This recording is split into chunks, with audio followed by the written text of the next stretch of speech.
বলে যাচ্ছেন, আপনার এই সম্পর্ক আদৌ টিকবে তো? এই 5টি লক্ষণ প্রেম ভাঙার আগাম আভাস দেয়।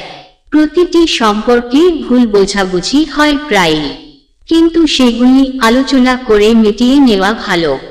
যদি দেখেন আপনার ও আপনার সঙ্গীর মধ্যে ভুল বোঝাবুঝি বেড়েই চলেছে, কিন্তু সেগুলি আলোচনা করে মেটাচ্ছেন না, প্রেমে পড়া আর সম্পর্ক টিকিয়ে রাখার মধ্যে রয়েছে বিস্তর ফারাক। প্রেমে পড়ার পর্ব শুধুই আনন্দের ও আকর্ষণীয়, সমস্তটাই শুধুই সুখের যেন, এর মধ্যে অন্ধকারের কোনো স্থান নেই। কিন্তু সময় যেতে সমীকরণ বদলে যেতে থাকে, ক্রমশ প্রকাশ্যে আসতে থাকে সম্পর্কের ওঠাপড়াগুলি। প্রিয় মানুষের সঙ্গে আদৌ সম্পর্কে থাকা যাবে কিনা তা নিয়ে সংশয় তৈরি হয়, নানা প্রশ্ন উঠতে থাকে।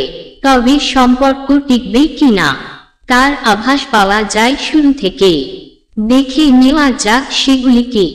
নাম্বার 1, প্রেমে পড়ার সময় যত্ন ভালোবাসা থাকে তুঙ্গে, তা যদি আস্তে আস্তে সম্পর্ক থেকে কমতে থাকে বা দিনে যোগাযোগের পরিসর কমে যায়, তাহলে সম্পর্কের ভবিষ্যৎ নিয়ে সত্যিই সংশয় তৈরি হওয়া অস্বাভাবিক নয়। নাম্বার 2, অনেকেই বেশি সংবেদনশীল হন। সঙ্গীর সংবেদনশীলতাকে মর্যাদা দিন প্রথম দিন থেকে। কোনো সম্পর্কে সংবেদনশীল ব্যক্তি যদি বারবার আঘাত পেতে থাকে, তাহলে সেই সম্পর্কের পরিণতি মোটেও ভালো নয়। অথবা সঙ্গীর সংবেদনশীলতা যদি আপনাকে বিরক্ত করতে থাকে, তাহলে সেই সম্পর্ক মোটেও টিকবে না। নাম্বার 3, প্রতিটি সম্পর্কে দেখা যায় একজন আর একজনকে সামান্য হলেও শাসন করে। একজনের অধিকারবোধ শাসন করার প্রবণতা একটু হলেও বেশি থাকে, কিন্তু দমনের মাত্রা যদি বেশি হয় তাহলে সেই সম্পর্কের ভবিষ্যৎ অন্ধকার। অন্য প্রান্তের মানুষটির হাঁপিয়ে উঠতে বেশি সময় লাগবে না।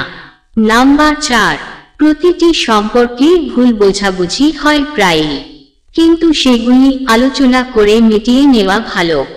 যদি দেখেন আপনার ও আপনার সঙ্গীর মধ্যে ভুল বোঝাবুঝি বেড়েই চলেছে, কিন্তু সেগুলি আলোচনা করে মেটাচ্ছেন না, তার মানে ভবিষ্যৎ নিয়ে আপনি বা সঙ্গী কেউই চিন্তিত নন। এভাবেই জমতে থাকে ভুল বোঝাবুঝির পাহাড়।